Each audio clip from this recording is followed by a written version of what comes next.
36 tahun sudah SMK Rekayasa Denpasar memberikan pelayanan terbaik, melakukan inovasi di bidang teknologi dan pendidikan, serta menghasilkan lulusan yang berkompetensi unggulan serta berjiwa kreatif. Kali ini Widya sudah berada di SMK Rekayasa Denpasar, tepatnya di daerah Peguyangan Denpasar, dan Widya akan mengajak sahabat cerdas untuk berjumpa dan berbincang dengan Kepala Sekolah SMK Rekayasa Denpasar. Ingin tahu seperti apa? Ikuti Widya terus ya.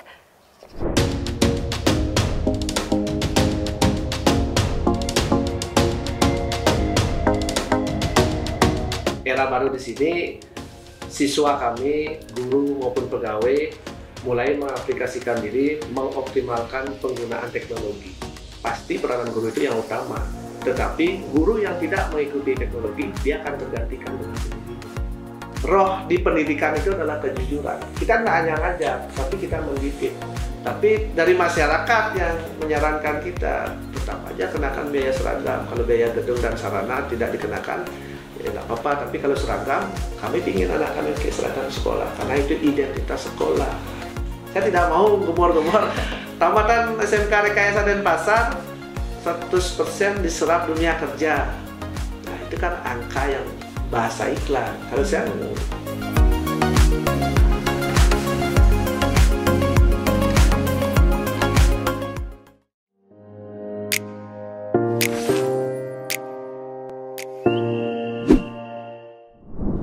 Sahabat cerdas, saat ini Widya sudah bersama dengan Kepala Sekolah SMK Rekayasa Denpasar, yaitu Bapak Aditya Jelantik, SPD MPD. Om Swastiastu, Pak Adit. Om Swastiastu, Ibu Widya. Apa kabar Pak hari ini? Baik. Baik ya, sehat dan luar biasa pastinya. Oke Pak, sebelumnya saya mengucapkan selamat ulang tahun ya untuk SMK Rekayasa Denpasar yang ke-36 tahun. Sama-sama Ibu, terima kasih. Ya, semoga SMK ini bisa jadi SMK favorit di Bali, Indonesia, bahkan di internasional. Astungkara. Oke, jadi 17 Februari lalu ya? Iya, 17 Februari 2022 itu SMK Rekayasa Denpasar berbarengan dengan Yayasan Pendidikan Rekayasa Denpasar menginjak usia 36 tahun.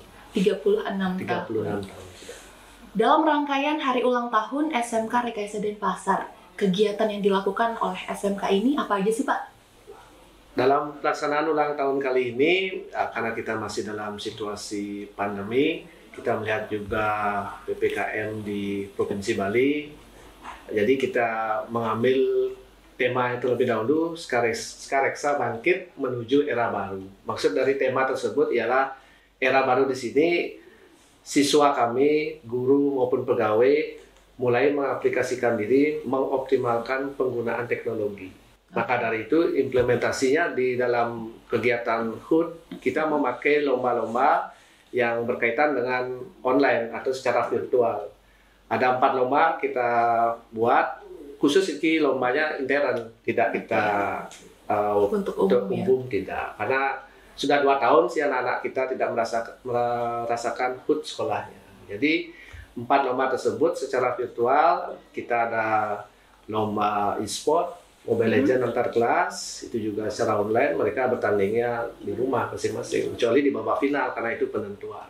Itu offline, itu pun juga dengan prokes. Kemudian lomba yang kedua, kita ada lomba fotogenik. Karena murid kami kita pantau, mereka sering selfie juga. Jadi kenapa tidak kita salurkan ke dalam hal yang positif? Kita buat lomba fotogenik dan hasilnya di luar dugaan. Jadi antusiasnya besar karena siswa kami ya mampulah berpose di depan kamera, nggak canggung lagi. Mereka juga skill mengeditnya juga mumpuni. Kemudian lomba yang ketiga, karena berkaitan dengan bulan bahasa juga, di bulan Februari ya kita rangkaikan jadi satu. Itu ada lomba membaca puisi. Itu juga secara virtual, online. Dan yang terakhir, mungkin lombanya kita mengikuti ya perkembangan tren di sosial media, utamanya di Instagram, mereview kuliner. Nah, jadi anak-anak saya, semua jurusan, mereka belajar menjadi vlogger. Mereka mereview kuliner menggunakan bahasa Bali. Jadi salah satu lomba yang mungkin baru pertama kali di sekolah, di satuan pendidikan, mereview kuliner atau siswa menjadi vlogger. Dia menggunakan bahasa Bali. dan hasilnya di luar dugaan. Banyak merespon yang positif. Yes, bertepatan juga dengan bulan bahasa Bali. Iya, benar. Bulan bahasa Bali yang dicanangkan oleh pemerintah Provinsi Bali itu memang di bulan Februari. Jadi kita biar satu kegiatan kita sisipkan lomba yang memang ada nuansa bulan bahasa Bali. Siap, banyak sekali ya kegiatan yang dilakukan, lomba-lomba, tapi itu secara intern aja ya. Tapi antusiasnya tetap luar biasa dari para siswa dari SMK Rekayasa Denpasar ini.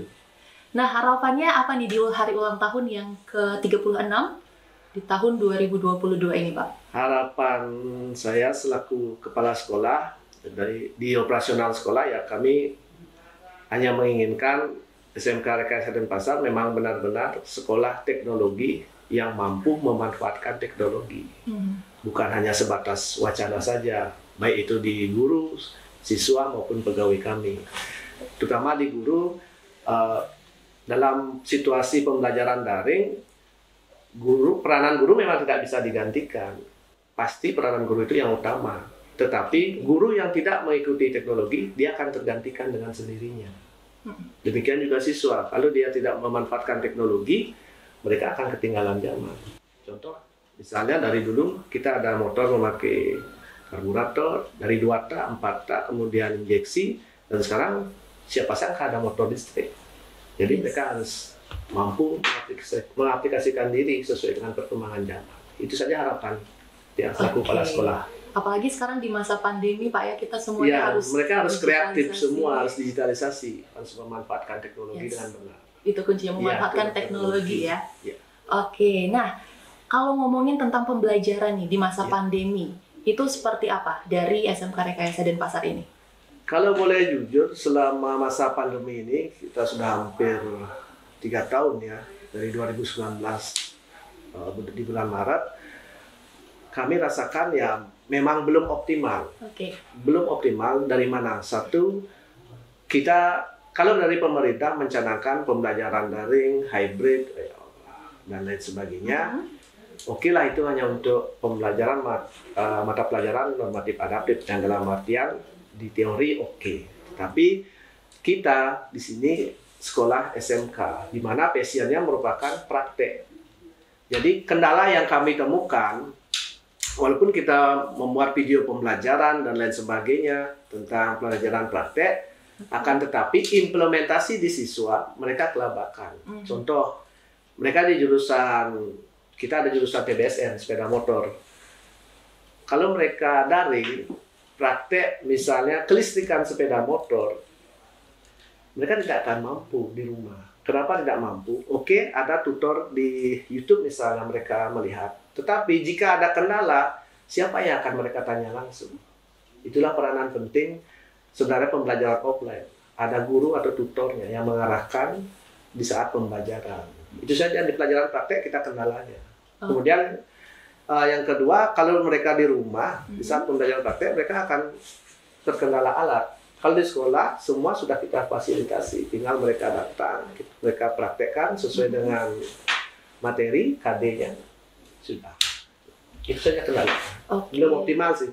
Bagi kami di SMK Rekayasa Denpasar, dengan jujur kami katakan, belum optimal, terutama di mapel C3 atau mapel produktif. Mapel prakteknya. Kalau yang normatif adaptif, ya saya rasa sudah mulai bisa dioptimalkan oleh rekan saya. Siap. Kalau untuk prakteknya sendiri berarti di sini tetap ada yang online atau offline? Offline ya? Kalau praktek, waktu ini ada kebijakan, artinya kita diizinkan boleh 100% ya kita jalankan. Akan tetapi muncul lagi ya surat edaran harus siswa kami daring. Tapi kami juga mengambil kebijakan kalau daring, sedangkan kelas 12 mereka ada ujian akhir. Salah satu ujian akhir yang memang wajib dilaksanakan di SMK adalah ujian praktek, UK atau UKK. Itu merupakan di sanalah nilai final mereka, apakah siswa saya kompeten atau tidak di bidangnya. Kalau mereka tidak melaksanakan ujian praktek, berarti siswa saya sama dengan murid SMA. Jadi. Maka dari itu, di situasi seperti ini, kami mengambil kebijakan kelas 12 saja yang pembelajarannya offline di sekolah. Tetapi itu juga kita bagi 50% dari jumlah per kelas. Misalnya di TBSM kita jumlahnya 36, jadi kita bagi 2 menjadi 18. Itu pun kalau dirasa masih sangat padat, kita jobnya yang kita panjangkan. Jadi bisa kita bagi di bengkel tersebut, di lab kami, lab laborator. Oke, berarti SMK itu memang berfokusnya kan ke prakteknya praktek. ya, jadi nilai plusnya Nilai ya. plusnya. Mau nggak mau ya tetap harus. Karena dia tamat SMK, mereka bisa berwirausaha, kemudian melanjutkan ke perguruan tinggi, baik perguruan tinggi negeri maupun swasta, dan terakhir ya mereka siap kerja dengan skill di bidangnya masing-masing. Oke, kalau lulusan dari SMK Rekayasa Denpasar ini, biasanya berapa persen sih yang terserap di dunia usaha atau di dunia industri? Kebetulan itu tugas dari Wakahumas saya. Waktu ini beliau sudah memberikan artinya link tracer study ya. Tracer study. Berapa sih persentase siswa kami yang melanjutkan perguruan tinggi, berapa yang berwirausaha, berapa yang bekerja. Itu ketemu di angka persentase di kuesioner tersebut. Hampir 85% mereka sudah bekerja. 85% bekerja, sisanya itu dibagi, dia ada yang berwirausaha, kebetulan orang tuanya punya usaha sesuai dengan jurusan yang dia pilih waktu dulu. Misalnya orang tuanya punya usaha di bidang kontraktor, anaknya satu siswa kami jurusannya DPIB, desain pemodelan informasi bangunan, jadi diteruskan oleh anaknya seperti itu. Yang persentase untuk melanjutkan ke perguruan tinggi, karena anak-anak kami kebanyakan sih mereka melanjutkannya ke politeknik. Ya. Berarti tadi 85% mereka sudah bekerja laporannya. Karena kita udah setiap per tahun kita membuat tracer study, artinya setelah mereka tamat di sini selama 1 tahun, kemana sih mereka? Apakah ada yang bekerja, melanjutkan ke perguruan tinggi, atau mereka membuka usaha? Boleh di-sharing nih ke sahabat cerdas, ada nggak cerita alumni 1 atau 2 orang yang sudah sukses di karirnya? Oke. Kalau kita bicara sukses itu kan relatif ya. Kita relatif, jadinya saya di SMK Rekayasa ya kita tampil apa adanya. Kalau dibilang sukses ya tergantung sudut pandang. Tetapi beberapa alumni sukses bagi saya sebagai kepala sekolah, siswa tersebut mampulah dia berdikari.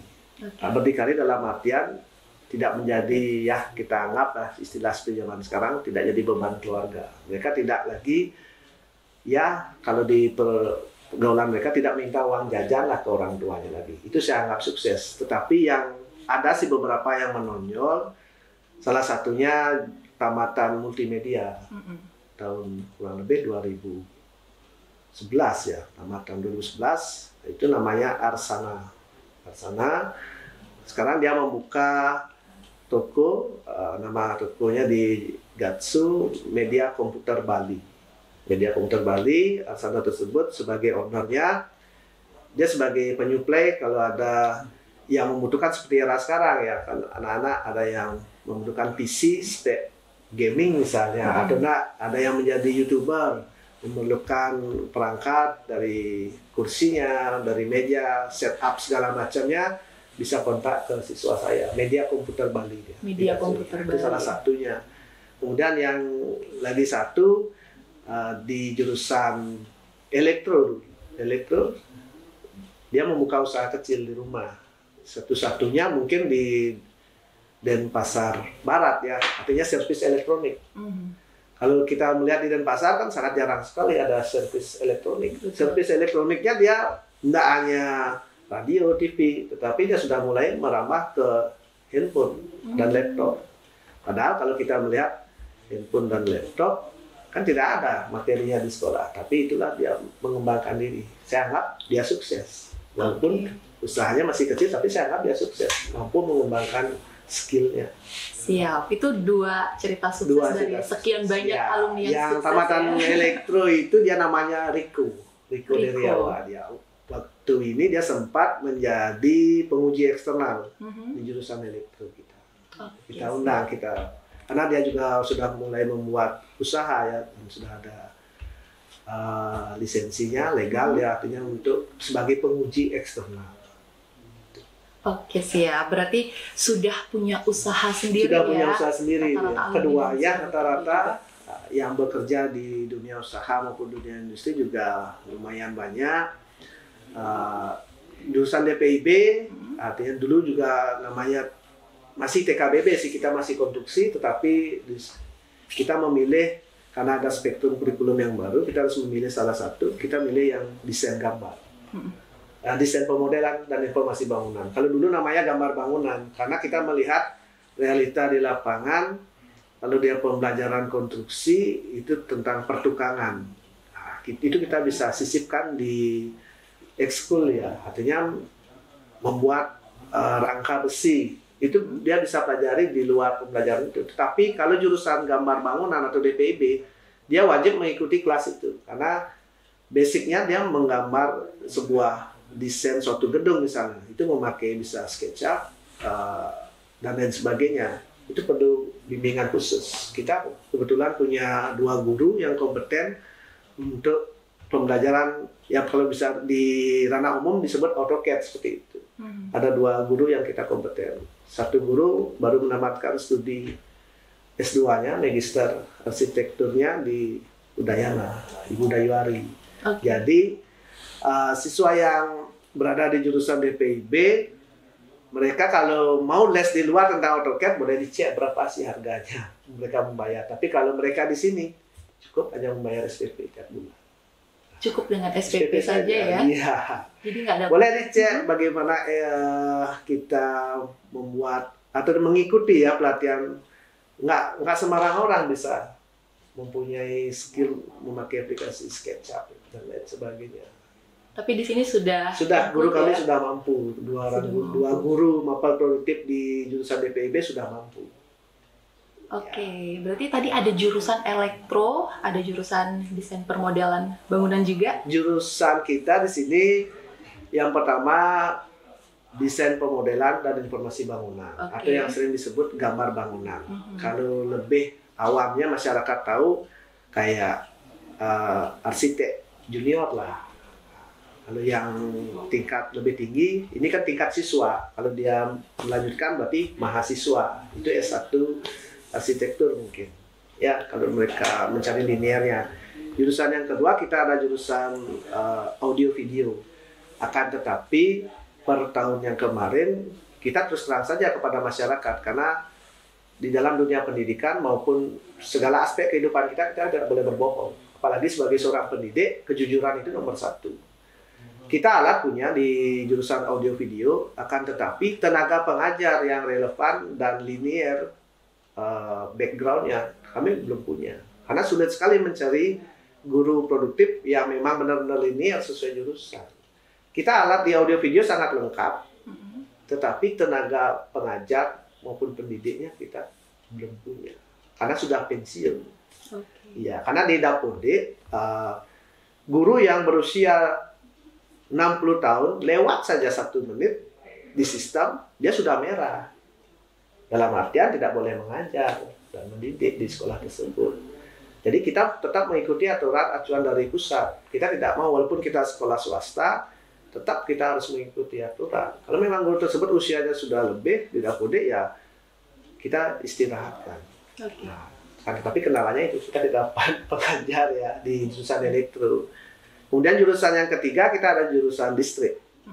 Lalu listrik ini peminatnya waktu ini yang tahun ajaran baru ini kita harusnya 2 kelas, tetapi kita tolak lagi 1 kelas. Karena rasio pengajar di jurusan listrik kita hanya punya 2 guru mapel produktif listrik. Kalau kita paksakan 2 kelas ya bisa, cuma pelayanan ke anak nggak maksimal.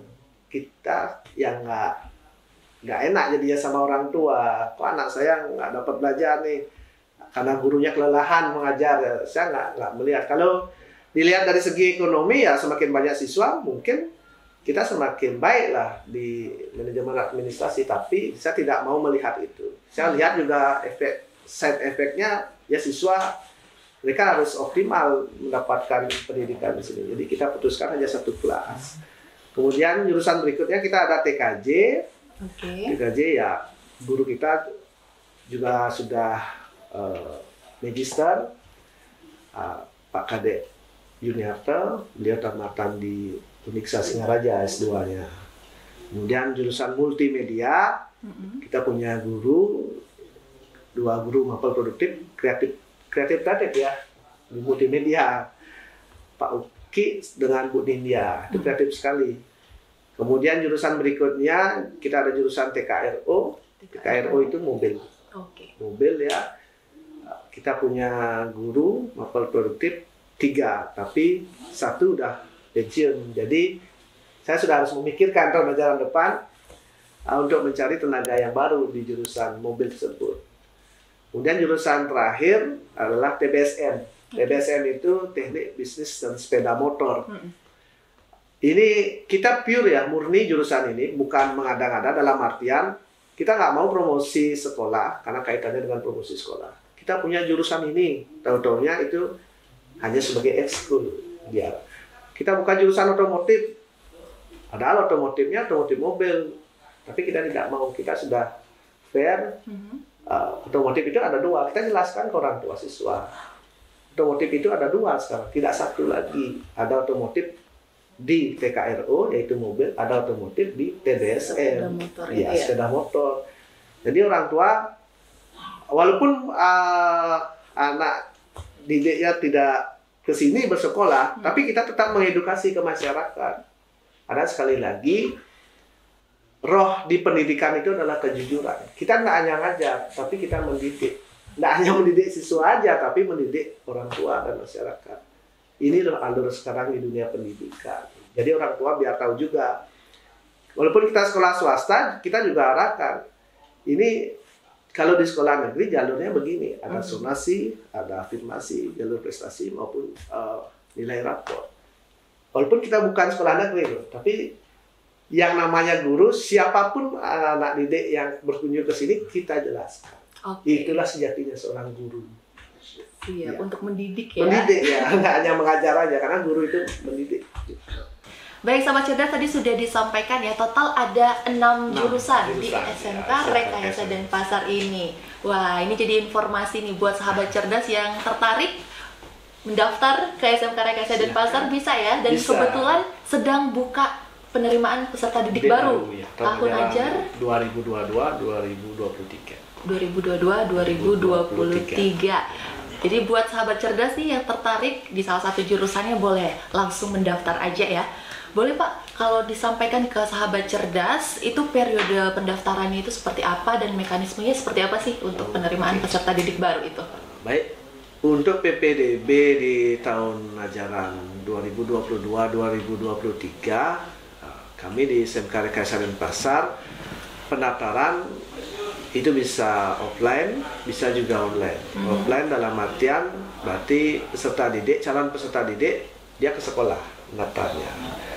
Kemudian yang online dia bisa dari rumah. Tetapi online maupun offline mereka harus masuk ke sistem, mereka harus masuk ke barcode-nya dulu karena linknya ada di sana. Jadi kita pakai juga teknologi biar nggak rugi. Kita sekolah teknologi tapi daftarnya masih manual. Jadi kita pakai teknologi, mereka tinggal scan barcode. Rata-rata sih siswa udah mengerti ya, artinya scan barcode dia masuk ke link, tinggal mengisi, bisa dari rumah, bisa di sekolah. Itu pendaftaran awal tidak ada biaya, free ya, gratis. Kemudian kalau mereka memang berminat dan serius untuk melanjutkan pendidikannya ke SMK Rekayasa Denpasar, kita hanya mengenakan uang seragam ya, seragam saja. Kenapa kita hanya menggunakan uang seragam? Karena yang pertama, kita gedung sudah milik yayasan sendiri. Gedung dan tanah sekolah ini sudah milik yayasan sendiri, kita tidak ada mengontrak dengan siapapun. Jadi kita bisa menekan kos di perawatan gedung, apalagi sudah ada bantuan dari BOS, bantuan operasional sekolah. Itu perawatan gedung sangat boleh. Ya, jadi kita edukasi ke masyarakat. Sekolah kami ini sudah milik yayasan, jadi tidak ada kontrak. Jadi murid nggak harus ikut bayar uang sewa kontrak lah dan lain sebagainya, tidak. Kemudian terus sarana prasarananya bayar nggak? Kami katakan tidak bayar. Karena kita juga sudah punya alatnya sendiri. Bengkel maupun lab itu sudah ya hampir mendekati ya 100%. Kita optimalkan hampir sama dengan dunia usaha maupun dunia industri. Bengkel dan labnya kita usahakan. Itu siswa nggak ada mengeluarkan biaya, karena sekali lagi kita optimalkan hanya di biaya pendidikan atau SPP-nya saja tiap bulan. SPP saja per bulan aja kita optimalkan. Nah, SPP itu juga untuk pembayaran gaji guru, pegawai, kemudian kita perawatan alat. Ya, jadi kita nggak enak juga ke masyarakat buat apa kita artinya memasukkan dana gedung atau sarana prasarana, karena itu bisa kita kelola dengan uang SPP anak untuk perawatan alat ya. Kalau perawatan gedung itu sudah masuk di dana BOS dari pemerintah. Kemudian alasan kedua kenapa kita mengenakan uang seragam, walaupun di masyarakat artinya seragam boleh dalam artian pakai baju rumah lah atau bagaimana, tapi kita sekolah swasta dan ini juga dari orang tua siswa. Yang namanya seragam itu kan identitas sekolah. Betul. Mau tidak mau mereka pasti akan memakai identitas sekolah mereka. Kalau pakai baju rumah, walaupun situasi pandemi, kita tetap membuat seragam sekolah itu karena tuntutan, ya. Bukan tuntutan dari kita aja. Kita membebaskan dalam artian kalau nggak pakai seragam sekolah ya silakan. Artinya, tetapi ternyata respon masyarakat, lah gimana anak saya kalau praktek? Kan minder dia dong nanti di kelas 11-nya. Karena mereka kan ada PKL atau prakrin. Kalau pakai baju rumahan, minder dong anak saya. Jadi ya kita putuskan. Awalnya sih kita hanya rencananya mengenakan SPP aja lagi. Karena ada isu, nggak boleh lah pungut biaya seragam dan lain sebagainya. Ya kita ikuti aja aturannya. Tapi dari masyarakat yang menyarankan kita tetap aja kenakan biaya seragam. Kalau biaya gedung dan sarana tidak dikenakan, ya nggak apa-apa. Tapi kalau seragam, kami ingin anak kami pakai seragam sekolah karena itu identitas sekolah. Apalagi ada kerja praktek keluar ya. Dari industri kan mau minta, nah ini dari mana? Kenapa nggak pakai uniformnya, nggak pakai seragamnya? Biar ada identitas. Itu yang tidak bisa kita gantikan. Jadi realita di lapangan dengan di atas meja atau hanya melihat di handphone sangat berbeda. Jadi ini memang masyarakat yang menginginkan itu sih. Berarti itu salah satu benefit juga ya kalau misalnya mendaftar di SMK Rekayasa Denpasar ini. Yang pertama free pendaftaran awal, kemudian hanya SPP. Hanya SPP saja tiap bulan dan uang seragam itu ya. Siap. Jadi sahabat cerdas nih kalau misalnya mau bergabung di SMK Rekayasa Denpasar bisa banget ya. Kalau untuk target sendiri ada target nggak siswa yang mendaftar di PPDB tahun ajar 2021? Kalau target 2022, kita rasio penerimaan siswa baru sudah kita share sudah kita kirimkan ya data tersebut ke dinas Dinas Pendidikan Provinsi Bali. Kita hanya menargetkan 150 saja. Kenapa? Sekali lagi, kalau kita melihat dari segi ekonomi, oke lah itu sedikit. Gimana caranya mengelola suatu lembaga dengan murid sekian. Tetapi kita juga di manajemen sekolah, saya selaku kepala sekolah sudah melihat di mana sih peluang kita untuk bisa mengoptimalkan. Tujuan saya mencari siswa yang anggaplah tidak terlalu banyak. Saya realistis saja, jumlah rasio guru, ruang kelas itu harus ideal. Nggak boleh sampai siswa dalam satu ruangan lebih dari 36. Karena itu berkaitan dengan dapodik dia. Nggak boleh satu rombel itu lebih dari 36, karena datanya nanti akan merah. Kalau kita mau jujur ya, nggak boleh. Kemudian siswa juga harus terlayani dengan baik. Betul. Nggak boleh kita asal nerima, ya sebanyak-banyaknya kita terima siswa. Nanti lambat laun kita lihat 2 atau 3 tahun kualitasnya pasti akan menurun. Yang saya khawatirkan dunia usaha, dunia industri tidak percaya lagi dengan tamatan kita. Kalau kita mampu mengoptimalkan tenaga pendidik, siswa juga nyaman belajar. Saya tidak hanya memikirkan keuntungan ya kalau di sekolah, saya sampai memikirkan sirkulasi mereka loh di lab, di bengkel. Sirkulasi udara misalnya, kalau terlalu banyak sekali, pengap juga. Maka kita pakai juga aturannya. Nah, kita hanya, target kita ya 150 siswa. 150 siswa. Berarti tidak mementingkan kuantitas, Nah, kita hanya kualitas nomor satu ya? Sama dengan, gimana ya, kalau saya hanya, kita kan yayasan pendidikan. Betul. Bukan kalau bilang memperkaya diri di yayasan ini, lembaga ini, ya bukan yayasan pendidikan jadinya. Maka konsep awal kita ya, kita memberikan pendidikan dan pengajaran kepada siswa. Semua haknya sama. Jadi kualitas itu nomor satu, kuantitas itu nomor dua. Karena masyarakat yang menilai. Saya tidak mau gemor-gemor. Tamatan SMK Rekayasa Denpasar 100% diserap dunia kerja.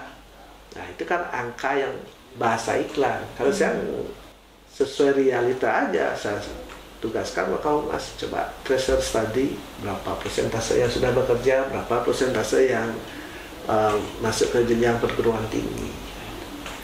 Sekali lagi, roh kita di SMK Rekayasa Denpasar adalah kejujuran. Kita nggak mau berbohong. Misalnya gratis biaya gedung, ternyata kita kenakan biaya apa misalnya, nggak mau. Kita fair aja, hanya kenakan yang seragam dan SPP tiap bulan, ya itu saja. Boleh tanya ke siswa kami. Dan mereka pun mulai mengerti sekarang. Kalau mereka ada keliru ya, misalnya kenapa mereka nggak masuk? Di satu sekolah pastilah ada siswa yang alpa ya absensinya. Mereka dengan sendirinya jujur. Maaf, saya kemarin begini. Nah itu suatu nilai plus kebanggaan bagi saya. Siswa udah mulai jujur loh, mengakui kekeliruannya di mana tanpa kita harus memberikan punishment. Oke, luar biasa sekali ya. Berarti ada satu poin yaitu kejujuran yang benar-benar ditanamkan di SMK Rekayasa Denpasar ini ya, Pak Adit ya. Oke, terakhir mungkin harapannya nih kepada pemerintah untuk SMK swasta, khususnya untuk SMK Rekayasa Denpasar ini, Pak.